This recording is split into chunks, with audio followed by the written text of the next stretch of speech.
Témoignages, ouvrage paru en 1987 aux éditions des œuvres missionnaires et regroupant 13 témoignages de conversion à Jésus-Christ, venant de différents milieux, de différentes nations et de différentes époques. Chapitre 7. J'étais un musulman. Cheikh Abdulaziz. Récit authentique. Je veux vous dire pour quelle raison j'ai abandonné l'islam pour accepter Jésus-Christ comme mon sauveur et Seigneur. Mon père, le cheikh Ahmed, était un trafiquant fortuné ayant une bonne éducation, parlant plusieurs langues.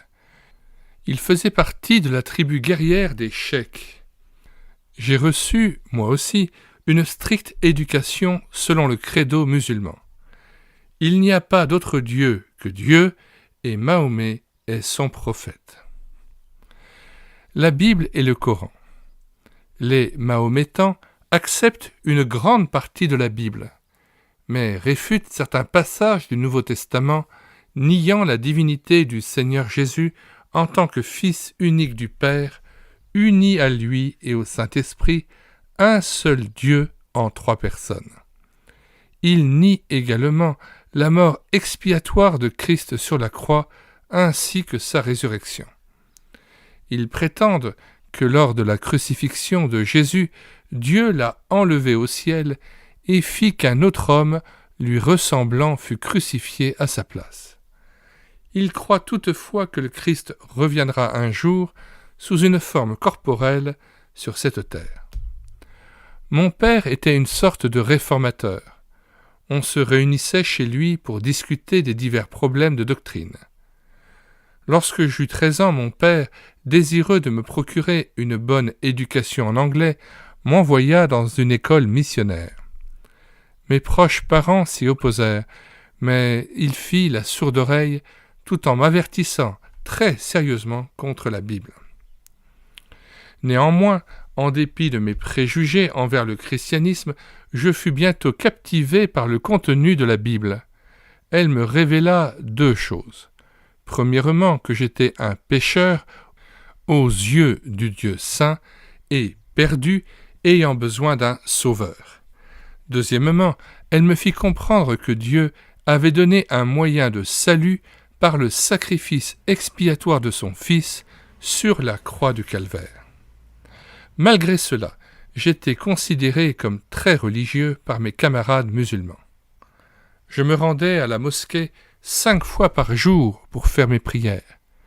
Je jeûnais et accomplissais fidèlement tous les rites de ma religion.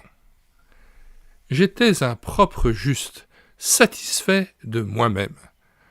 Pourtant la question « Qu'en est-il après la mort ?» me troublait beaucoup. Le zèle de mon père. Je fis part à mon père du changement que je sentais se produire en moi.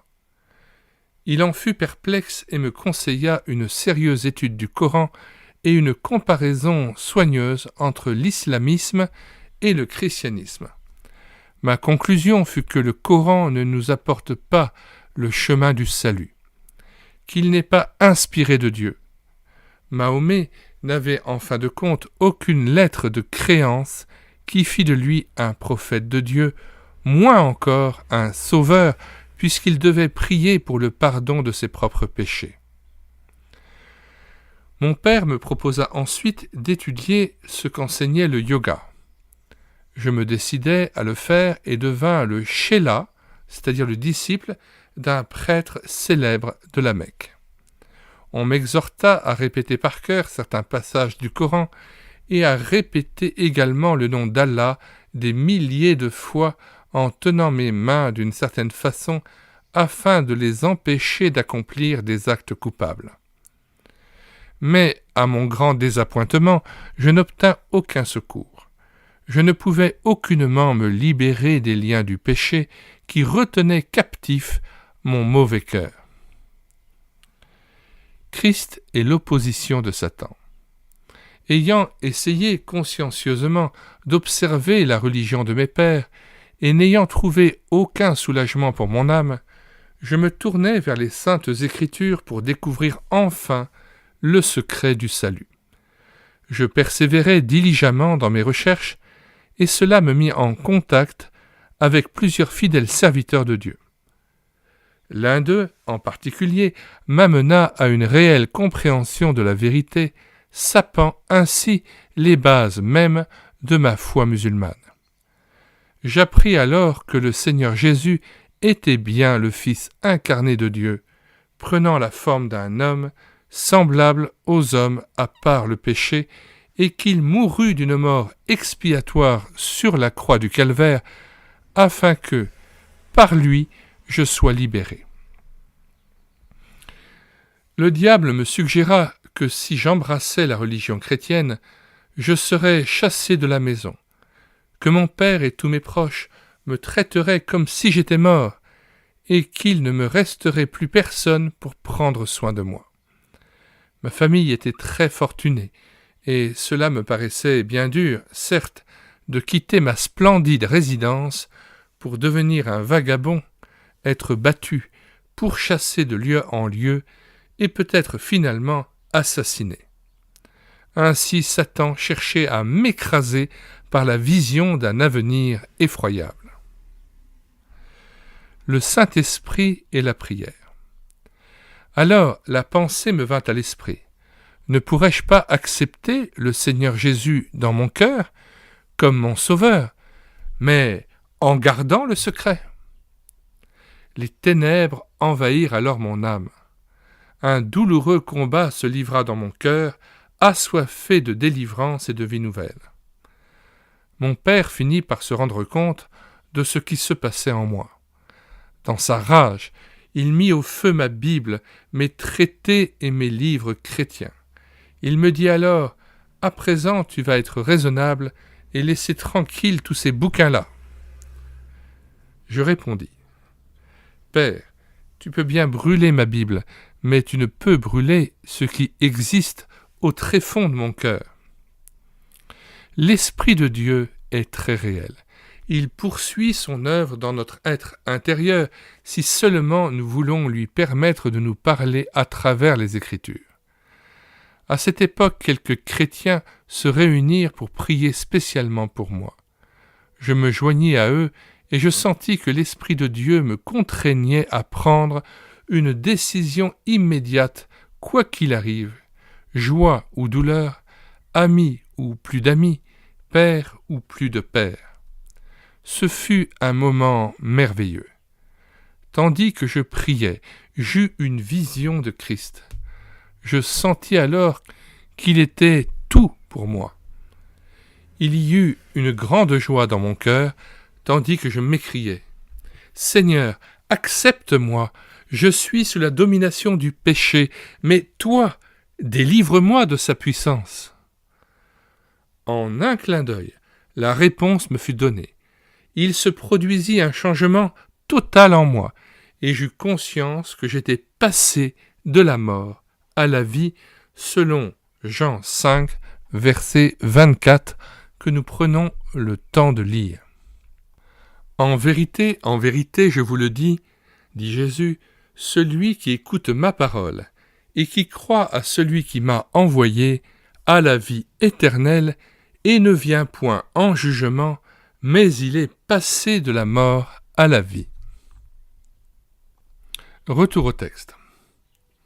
Dans le monde, la tribulation. Après cela, je rentrai chez moi.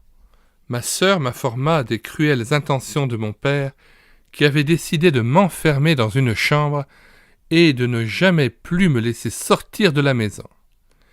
Pour échapper à un tel traitement, je dus quitter immédiatement le foyer. Je me rendis alors chez un ami chrétien qui m'accorda l'hospitalité pour la nuit. Le lendemain matin, la police vint s'informer pourquoi je m'étais enfui du domicile paternel. Ils arrivèrent à la conclusion que je ferais mieux de quitter la ville sans délai, ce que je fis, et me réfugiai chez un missionnaire où je fus employé à la traduction des Saintes Écritures. Plus tard, je fus baptisé. Quand des musulmans fanatiques apprirent cela, leur rage ne connut plus de bornes. Tandis que j'étais conduit par un chrétien dans sa petite charrette, des dizaines d'hommes en furie se précipitèrent vers moi, m'arrachèrent du véhicule et se mirent à me battre avec de gros gourdins jusqu'à ce que je tombasse, inanimé sur le sol. Me croyant mort, ils s'en allèrent. La police était impuissante devant cette bande d'hommes déterminés, mais ils aidèrent mon ami à me soulever et à me remettre sur la charrette. Puis, il me reconduisit chez lui et soigna mes blessures. Le chef de police enjoignit le missionnaire de me faire quitter la ville, disant qu'il n'avait pas assez de personnel pour résister à une telle horde.